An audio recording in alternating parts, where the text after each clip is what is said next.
Second পার্টে তো তোমরা দেখেইছো কি আমি সব ভোগ রান্না করে ফেলেছি। এবার রেডি হয়ে গেছি পুজো দেওয়ার জন্য। আর এই যে আমার ঠাকুর ঘর, জানো তো ঠাকুর ঘরটা একটুখানি নতুন করে সাজাতে হবে। জগন্নাথ দেবকে নিচে রেখে না মনটা একটু ভালো লাগছে না। দেখা যাক কিছু একটা করা যায় নাকি। আর হাজবেন্ড আজকে অনেক কম ফুল এনেছে, তাই দিয়ে একটু কোনো রকম ভাবে সাজিয়ে নিলাম। আমার ঠাকুর ঘরটা এতটাই ছোট, দেখো 5 রকমের ভাজাটা রাখার জায়গায় নেই। তার জন্য আমি খিচুড়ির ওপরই সুন্দর করে সাজিয়ে দিলাম। কত সুন্দর করে সাজিয়েছিলাম আমি 5 রকমের ভাজাটা, কিন্তু আবার চেঞ্জ করতে হচ্ছে। আর জানো তো নিজে নিজে ভিডিও করে সবকিছু করতে না ভালো লাগে না।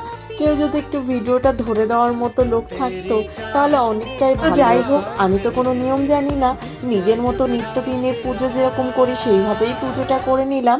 আর আজকে একটু অষ্টোত্তর শতনাম পড়বো। আজকে তো এই পর্যন্তই, দেখা হবে নতুন একটা ভিডিওর সঙ্গে। Bye bye.